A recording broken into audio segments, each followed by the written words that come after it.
Welcome to Selin Talks, podcast initiative by Selin Club. We are featuring Mrs. Monica Kapoor in today's episode. She's an experienced educator and administrator with a diverse background in education sector.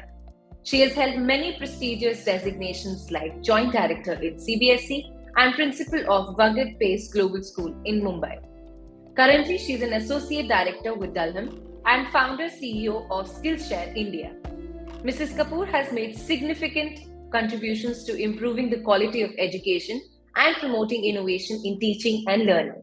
Let's welcome her in today's episode of Selin Talks. Welcome on Selin Talks, ma'am. It's an honor, first of all. Thank you so much for taking our time to be here.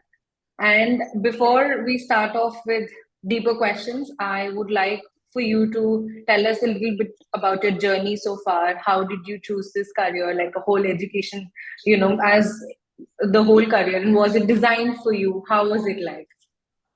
Yeah, thank you, Shruti. And if I say about my journey, I started as a pre-primary teacher. Okay. Though I was not at all interested in becoming the teacher, I was the teacher, you can say that by chance, right? Because my dream was different, but because the scenario at that time, in our, you can say that time, it was totally different. Parents were not so oriented and resources were not so, you can say, on the place. So dreams were different, but yes, I started my journey as a playway teacher and I justified it, right? Because I was very much activity oriented, so principal liked my way of teaching. So gradually, when I realized that if you are going into a teaching field, so you must have some degrees like B.Ed and M.Ed. Then only you can be a leader, because I was working in the school as a HOD, right? Okay. But of course, they were not giving full salary, saying that you are not B.Ed. So there I came to know about the importance of doing B.Ed. And after pre-primary teacher, I became secondary school teacher, right? Then I did my B.Ed and M.Ed. Okay. Oh, And wow. I cleared my UGC NET examination in education. So after clearing it, I like jumped into the college industry. I became the professor.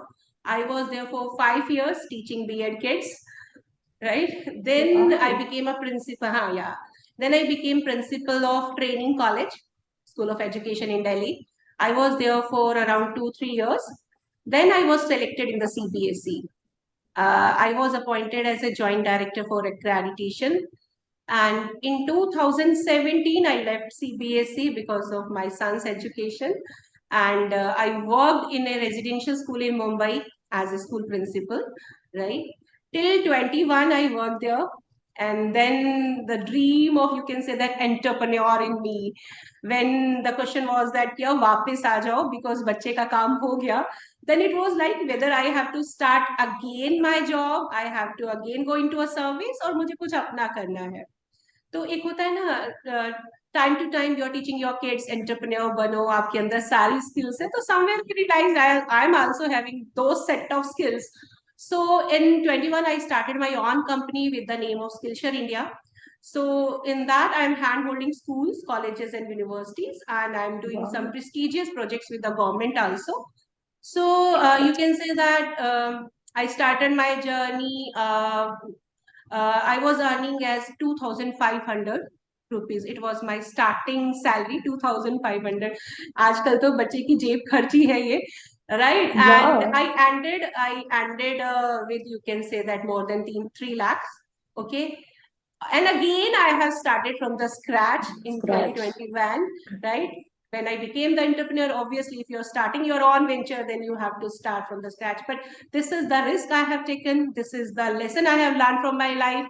If you're having the abilities and capabilities, then I think आपको पीछे मुड़ के देखने की जरूरत नहीं है. आप कुछ भी कर सकते हैं, बशर्ते आपके पास वो जिद हो, वो जज्बा हो.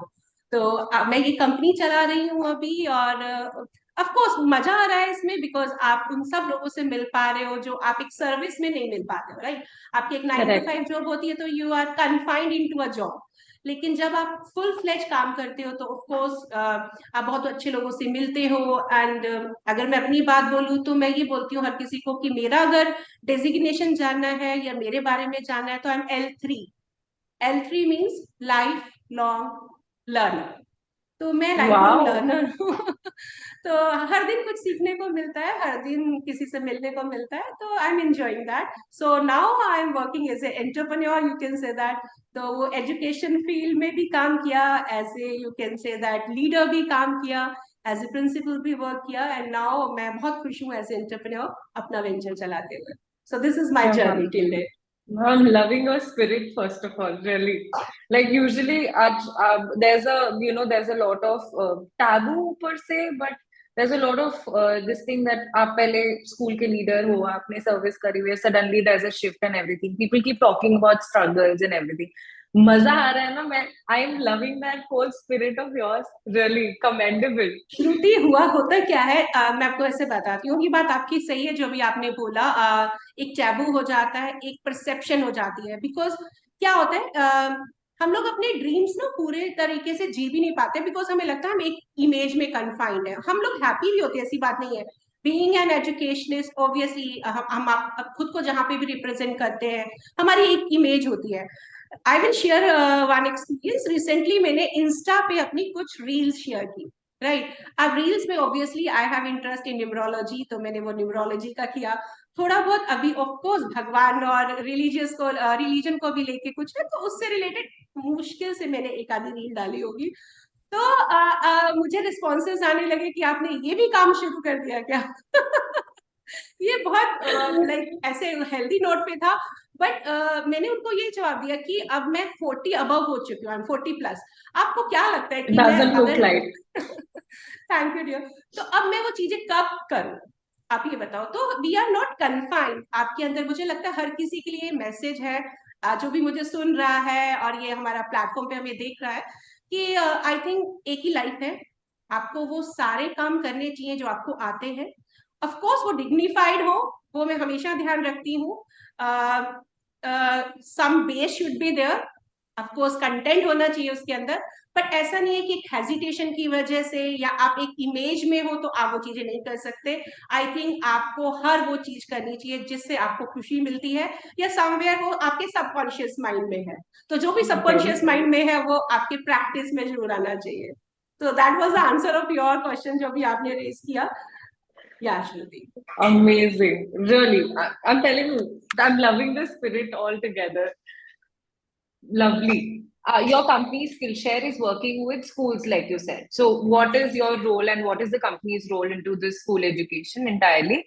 See, we are helping the schools, right? While going through my journey, I realized there are so many schools who are not aware about the innovation and the best practices that are happening in different schools, right? क्योंकि जब मैं CBSE में भी थी तो I used to take workshop of principals of tier 2 and tier 3 schools also. Oh, ठीक है, तो या तो they were not aware about the best practices, right? आपके tier 1 के जो schools है, of course they are following very enriched activity, उनका प्रोफेशनल अप्रोच डिफरेंट है। सो उनका एक बेंचमार्क है जो उन्होंने अटेन किया है, राइट। लेकिन बहुत सारे स्कूल्स हैं जिनको आज भी हैंड होल्डिंग की जरूरत है। तो I am hand correct. Holding them in terms of capacity building programme, training से। ऑफ कोर्स जो ट्रेनिंग्स वहां तक नहीं पहुंच पाती है, इवन आपने देखा होगा एजुकेशनल इवेंट्स भी जो है वो मेट्रो सिटीज में, लखनऊ में हो गया, दिल्ली में हो Yeah, गया, राइट, बॉम्बे में हो गया। बट अगर मैं बात करूं कि कोई इंटीरियर में हमें जाना है, वहां के लोगों को अगर हमें फेलिसिटेट करना है या उनके टैलेंट को आइडेंटिफाई करना है, तो वो बहुत कम लोग कर पा रहे हैं, राइट। तो उस right. केस में आई एम हैंड होल्डिंग, जैसे मैंने आपको बताया कैपेसिटी बिल्डिंग प्रोग्राम है, या रिक्रूटमेंट एंड हायरिंग है, to providing them good teachers. अगर वहां पे जरूरी नहीं है कि tier 2 tier 3 के स्कूल्स है तो वो पैसा खर्च नहीं करेंगे, हमारा एक मेंटल रहता है नहीं, they are having money but they want कि कोई इंसान ऐसा हो या ऐसी ऑर्गेनाइजेशन हो जो उन्हें बेस्ट गाइड कर दे, राइट। वो चीज हमारी है। Even I am associated with Niyama. तो Niyama is you can say Chennai based organisation who is first integrative digital mental health platform. Okay, Wow. so they are having team of psychiatrists, psychologists, counselors, even you can say that homeopathy doctor, ayurvedic doctor. So this is an integrative approach where we are collaborating with the schools. Okay, you know, आज का बच्चा सबसे ज्यादा stress, depression, mood swings, anxiety, examination pressure में है. Okay, and जो इतना easy access उसको मोबाइल पे मिल गया जिसमें every information is there, and parents are not able to chase their kids because most of the parents are working.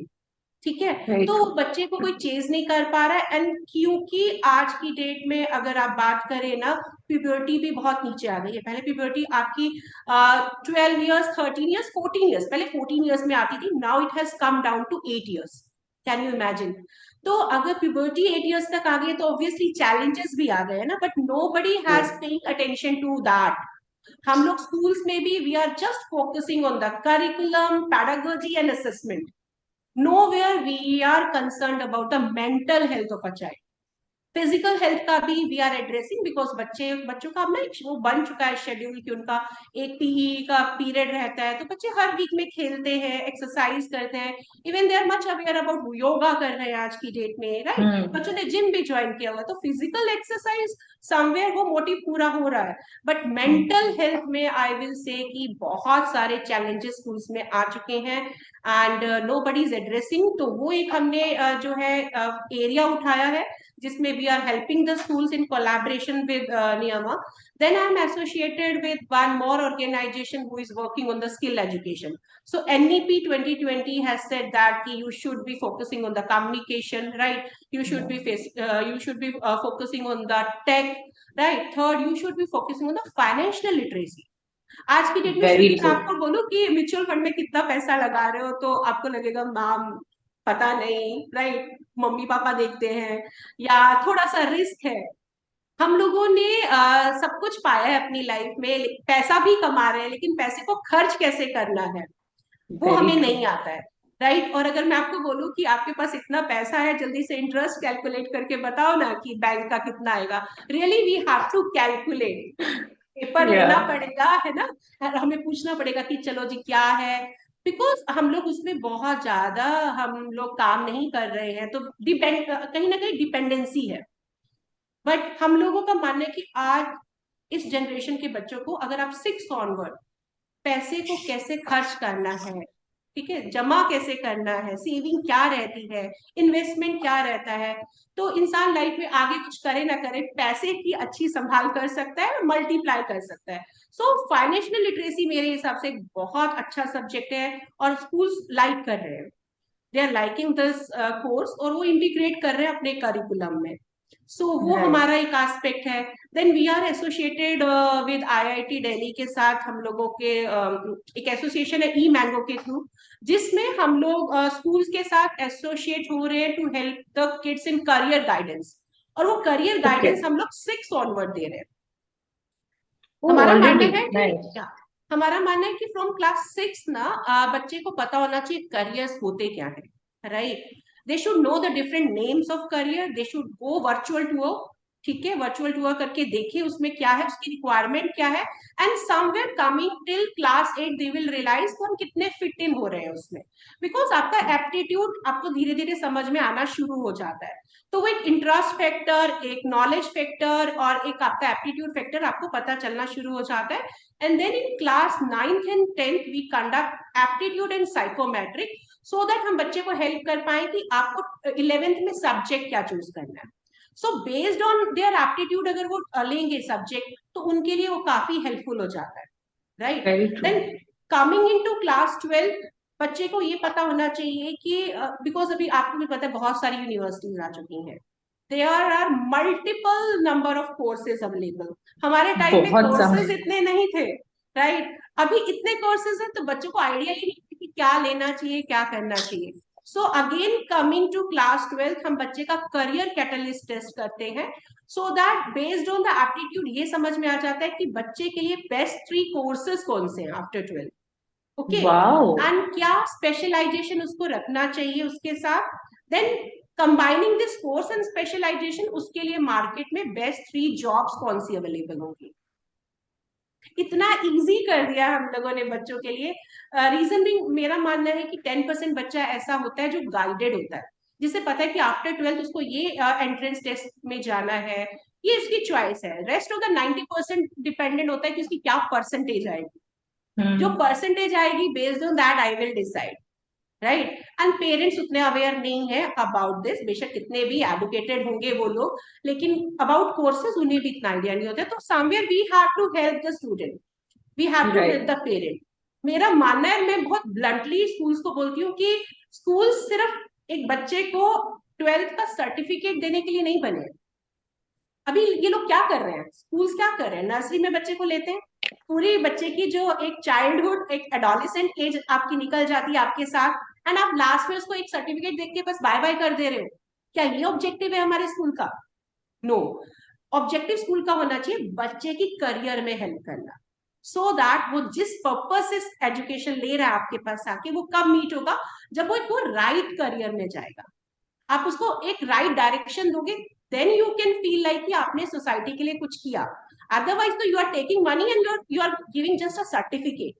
So that should not be a objective of a school, right? So we have to change our like mind, and we should work for the career of a child. तो वो motive लेके हम लोगों ने ये मुहिम बोल सकते हो हमने स्टार्ट की है। And you will not believe, minimal pricing पे हम लोग काम कर रहे हैं। वाओ। अगर एग्जांपल दे रही हूँ just to make it understand, कि हम लोग एक बच्चे से 400-500 रुपीज सिर्फ एनुअल ले रहे हैं, annual fee, not that's monthly. Just peanuts, so that एक इम्पोर्टेंस फिर भी अटैच रहे। फ्री की या। जगह थोड़ा पीनट रखा है, बट उसका यही है कि डायरेक्शन प्रॉपर मिलेगी, बच्चे का टाइमली एप्टीट्यूड होगा टेस्ट, देन फिर करियर कैटलिस्ट टेस्ट होगा, एंड बाद में भी क्या हेल्प कर रहे हैं, आपको कौन सा कोर्स करना है, कौन सी यूनिवर्सिटी का करना है, उसके एग्जाम्स कब आउट होंगे, उसकी डेडलाइन क्या है, फी क्या है, वो भी आपको उस ऐप पे सारी अवेलेबल हो जाएगी। So it's so amazing. Easy. आपका स्कूल क्वालिटी असेसमेंट और एश्योरेंस के बारे में बात करते हैं। आपकी जितना भी बैकग्राउंड है as a principal, you been into CBSE also, आप जॉइंट डायरेक्टर भी थी। उसके वजह से काफी सारी चीजें have shaped your views in school quality assessments and assurance, and what does it actually mean? See Shruti, मेरा जो सीबीएसई में अपॉइंटमेंट हुआ था वो जॉइंट डायरेक्टर एक्रेडिटेशन हुआ था। तो एक्रेडिटेशन ये स्क्वा है, so SQAA school quality assessment and insurance. ये सीबीएसई ने इनोवेशन लाइक 2012-13 में स्टार्ट कर दिया था, राइट। और it was about to implement in 2016-17, लेकिन ऑब्वियसली फिर कुछ कुछ चेंजेस आए, ये स्टार्ट नहीं हो पाया, एंड रिसेंटली 21 में ये लॉन्च हो चुका है। मोदी जी ने काफी एम्फेसाइज किया है, और इवन अभी सीबीएसई के हमारे जितने भी डायरेक्टर्स हैं, वो लोग भी एम्फेसाइज कर रहे हैं स्क्वा के ऊपर, बिकॉज स्क्वा क्या है, एक तरीके का फ्रेमवर्क है ये, ओके, सेट ऑफ स्टैंडर्ड्स आप बोल सकते हो, बेस्ट प्रैक्टिसेस है ये, जिससे स्कूल को एक हेल्प मिलती है खुद को एसेस करने की, राइट। ओके। अभी आप देखो, इतने सारे स्कूल खुलते जा रहे हैं, एवरी नुक and corner you can see schools, है ना। अब स्कूल्स तो खुलते जा रहे हैं, तो जो स्कूल्स खोल रहे हैं लोग, क्या वो किसी क्वालिटी बेंचमार्क पे पहुंच पा रहे हैं? तो आई थिंक हर चीज को देखने का एक बेंचमार्क होना चाहिए। वेरी जैसे ट्रू। आप देखते हो कि यूनिवर्सिटी है तो वो नैक करती है, राइट। हम्म। अगर आप फूड प्रोडक्ट्स को भी देखते हो तो उसके पीछे आपको एक ग्रीन कलर का स्पॉट मिलता है, स्टैंडर्डाइज राइट। एक आपको मार्क मिलता है। तो क्वालिटी की बात करें, एफिलिएशन जो सीबीएसई देती है, जस्ट वो एक एफिलिएशन देती है एक स्कूल खोलने के लिए, राइट। उसमें करेक्ट। उसकी नॉर्म्स है कि आपके पास ये इंफ्रास्ट्रक्चर होना चाहिए, इतने टीचर्स होने चाहिए, वो सारे जो एक पैमाने हैं आप कह सकते हो, उस पे उस चीज को देख के एफिलिएशन मिल जाता है। लेकिन over the period of time school perform कैसे कर रहा है, उसके पास, हम उसको देखने के लिए हमारे पास कोई भी टूल नहीं है, राइट। राइट।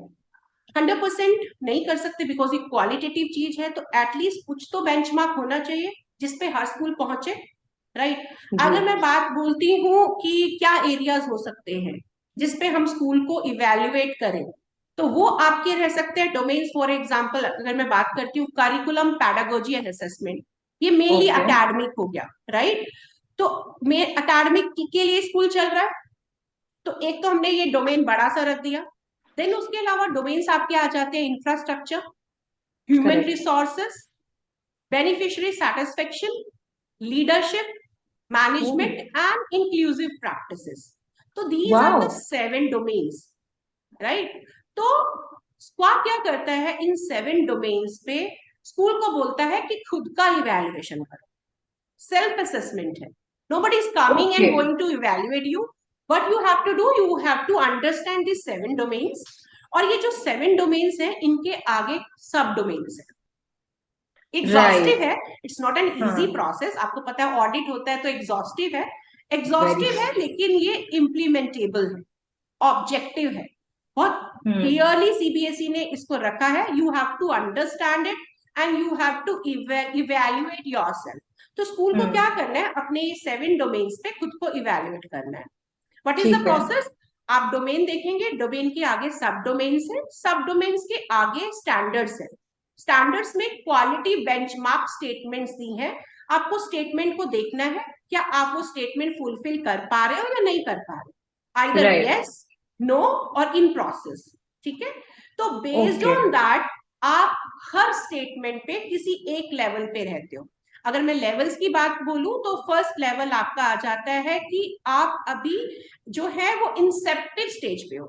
आपका इंसेप्शन हो रहा है Okay. एक तरीके से, राइट. इंसेप्टिव स्टेज में है तो ऑब्वियसली अभी आप नए नए आए हो, अभी चीजें डिफाइन नहीं है, राइट. इंडिविजुअल बेस्ड अप्रोच आपकी ज्यादा है. देन उसके बाद इंसेप्टिव स्टेज के बाद आपका आ जाता है ट्रांसिएंट, जिसमें आप थोड़ा ऊपर उठ चुके हो, कंस्ट्रक्टिव फेज में आ चुके हो एंड थोड़ी थोड़ी Right. चीजें आपकी डिफाइन होनी शुरू हो चुकी है. शुरू. Third Correct. लेवल आपका आ जाता है कि आप स्टेबल हो चुके हो, राइट. चीजें डिफाइंड है, रिकॉर्डेड है, राइट. लीडरशिप भी सही जा रही है और इवन जो आपके प्रोसेसेस है वो corrective and preventive in nature है. तब आप एक स्टेबल फॉर्म में आ गए. लास्ट आपकी लेवल होता है डायनेमिक इवॉल्विंग.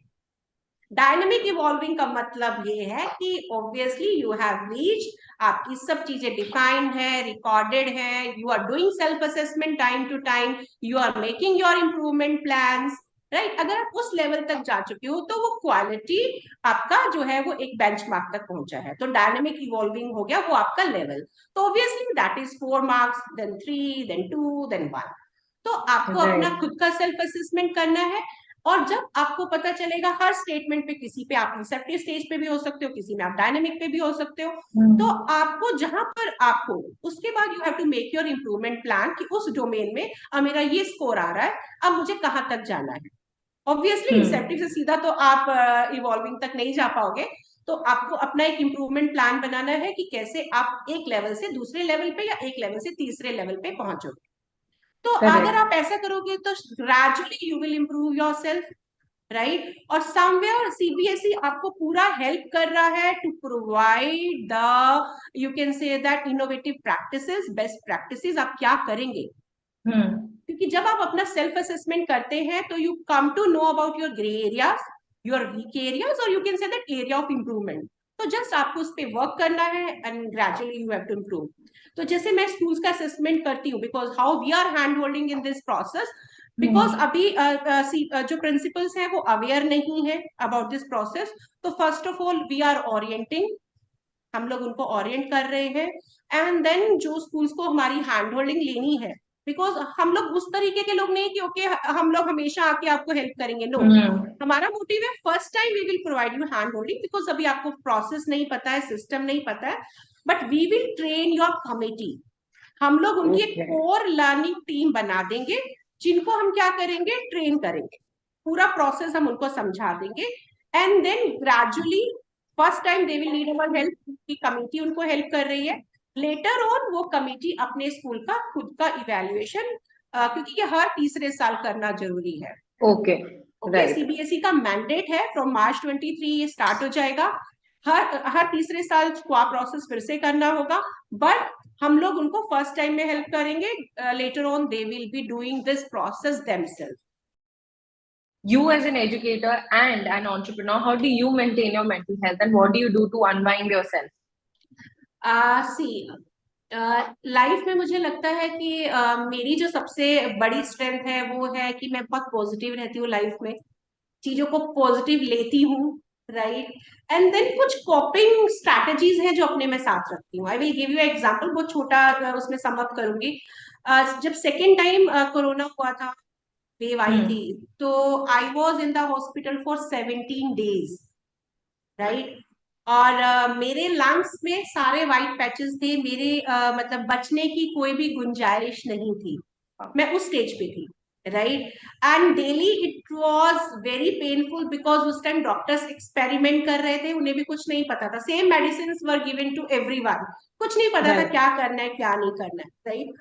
और पेनफुल इसलिए था because oxygen, sometime oxygen cylinder खत्म हो जा रहा है, समटाइम यूर नॉट। और मैं 16 दिन सोई नहीं हूँ, अगर मैं 17 दिन हॉस्पिटल में रही हूँ तो मैं 16 days सोई नहीं हूँ, वो मेरा रिकॉर्ड रहा है। बेशक मैंने उसमें हनुमान चालीसा इतनी बार सुना, मैंने सारे गाने सुन लिए होंगे लगा के कि किसी तरीके से आपको नींद आ जाए, बट बॉडी का जो वो केमिकल लोचा था ना, वो इतना खराब हो चुका था तो कि नींद तो दूर दूर तक नहीं आ रही थी। पेनफुल था बिकॉज बहुत सारे इंजेक्शन दिन में जा रहे थे, बहुत सारी मेडिसिन जा रही थी। अभी आपने पूछा मैंने अपनी मेंटल हेल्थ का कैसे ध्यान दिया, सबसे पहली बात मैंने अपने लिए और मेरे सारे रूम में जितने लोग थे, आपको पता है जब इंसान बीमार होता है तो उसका खाने का मन नहीं करता है, लेकिन Hmm. मैंने उसमें क्या किया, मैं ऑर्डर दे दे के मंगवाती थी चीजें। अभी जूस भेजो, अभी ये भेजो, अभी मतलब हमें खिचड़ी खानी है, अभी ये खाना है, जबरदस्ती मंगवाती थी खुद के लिए भी और मेरे सारे रूममेट्स के लिए भी, और हम लोग खाते थे। सो दैट मुझे ये था कि ऑब्वियसली अगर इतना मेडिसिन अंदर जा रहा है तो आपको कहीं ना कहीं खाना हाँ. पड़ेगा, जबरदस्ती खाना पड़ेगा, राइट। एंड दूसरी बात, एक टाइम ऐसा आया था व्हेन श्रुति मुझे लग रहा था कि मैं बाय बाय कर दूं बिकॉज नहीं सहा जा रहा था, और मुझे लग रहा था कि सब मैनेज हो जाएगा।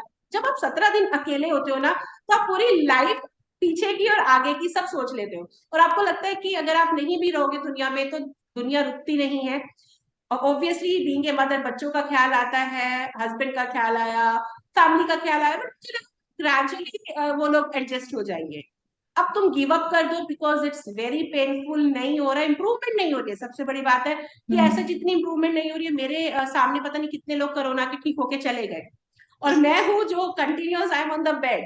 तो मुझे एक मोमेंट आया जब मुझे लगा कि आई शुड गिव अप, ठीक है, और सब मैनेज हो जाएगा, मतलब मेंटली आप अपने आप को एक बना के बैठ गए कि हो जाएगा। देन कहते हैं ना, सेम मोमेंट मैंने अपने आप को फिर रिकलेक्ट किया, क्योंकि मैं एक काउंसलर रही हूँ, मैं एक मोटिवेटर रही हूँ लाइफ में, राइट।